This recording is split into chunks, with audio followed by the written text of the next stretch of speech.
Hi అండి. ఈరోజు నేను మీకు బీన్స్, క్యారెట్, బంగాళదుంప ఫ్రై కర్రీ ఎలా చేయాలో చూపిస్తాను. దానికోసం నేను కొంచెం బీన్స్, రెండు క్యారెట్లు, 3 బంగాళదుంపలు, ఒక ఉల్లిపాయ, ఒక పచ్చిమిర్చి, 2 రెబ్బలు కరివేపాకు, కొంచెం కొత్తిమీర తీసుకున్నాను. వీటినన్నిటిని ఇప్పుడు మనం చిన్న చిన్న ముక్కలుగా కట్ చేసుకుందాం. చూడండి, కూరగాయలన్నీ నేను ముక్కల కింద కట్ చేసేసుకున్నాను. ఇందాక నేను మీకు చెప్పలేదు కదా, నేను ఒక 3 వెల్లుల్లి రెబ్బలు దంచుకుని పెట్టుకున్నాను. తాలింపులో వేస్తే చాలా బాగుంటుంది. ఇందాక నేను అన్నీ వాష్ చేసి తోలు తీసి పెట్టుకున్నానండి. ఇప్పుడేమో ముక్కల కింద కట్ చేసేసుకున్నాను. ఇప్పుడు మనం కర్రీ ఎలా చేసుకోవాలో చూద్దాం.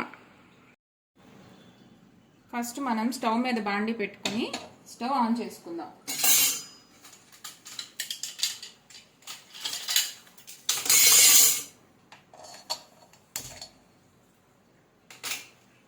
స్టవ్ ఆన్ చేసుకున్నాక ఆఫ్ చేసావా ఏంటి, ఇప్పుడు మనం ఆయిల్ వేసుకుందామండి. ఫ్రై కర్రీ కదా, కొంచెం ఆయిల్ ఎక్కువే పడుతుంది, చూసుకుని వేసుకోండి.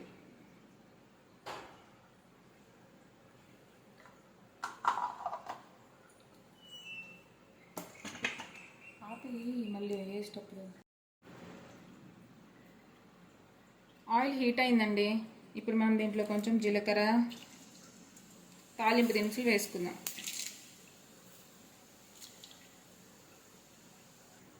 ఇందాక మనం చిన్నులపాయలు దంచి పెట్టుకున్నాం కదండి, అవి వేసుకుందాం. ఇప్పుడు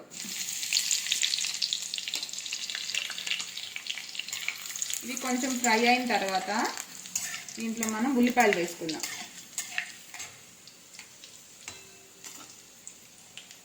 ఫ్రై అయ్యండి, ఇప్పుడు ఉల్లిపాయలు వేసుకుందాం.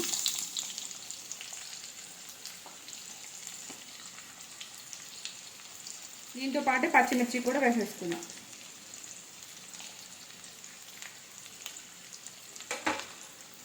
ఇవి కొంచెం ఫ్రై అవనిద్దాం. ఉల్లిపాయలు ఫ్రై అయిపోయాయండి. ఇప్పుడు మనం కూరగాయ ముక్కలు దీంట్లో వేసేసుకుందాం.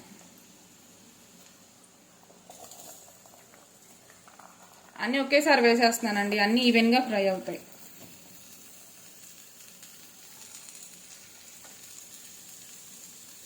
ఇప్పుడు వేసుకుని వీటిని ఒకసారి అన్నీ కలిసేలా కలుపుకోవాలి.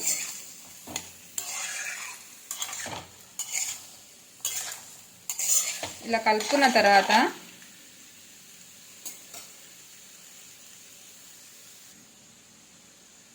కొంచెం పసుపు, కొంచెం ఉప్పు వేసుకుందామండి దీంట్లో.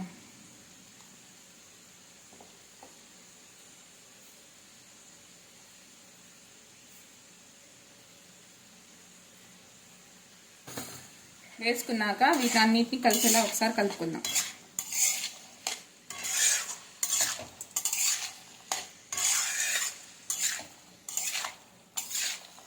ఇవన్నీ కలుపుకున్న తర్వాత దీని మీద ఒకసారి మూత పెట్టుకొని కాసేపు మగ్గనిద్దాం.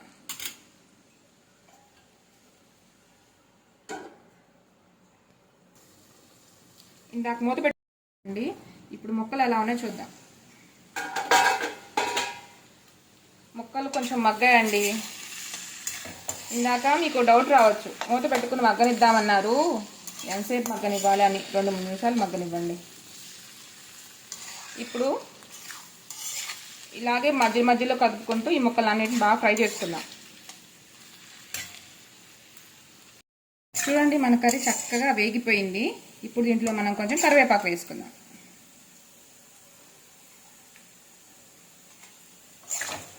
ఒకసారి కలిపేసుకుని 1 నిమిషం ఆగి కారం వేసుకుందాం.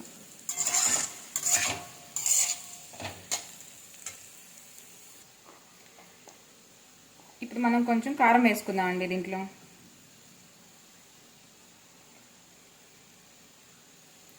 కారం వేసుకుని ఒకసారి మొత్తం కలుపుకుందాము. కారం వేసుకున్నాక ఎక్కువసేపు ఉంచుకోవక్కర్లేదండి, 2-3 సెకండ్లు అలా పచ్చివాసన పోయేదాకా ఉంచుకొని స్టవ్ బంద్ చేసేసుకుందాం.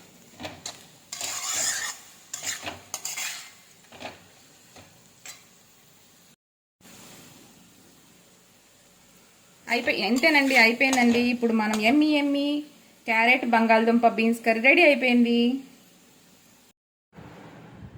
మన కర్రీ రెడీ అయిపోయిందండి. నేను ఒక ప్లేట్లోకి తీసేసుకున్నాను. ఈ రెసిపీని మీరు కూడా ఒకసారి ట్రై చేయండి. నా వీడియో మీకు నచ్చినట్లయితే లైక్ చేయండి, షేర్ చేయండి, సబ్స్క్రైబ్ చేయండి. థ్యాంక్ యూ అండి.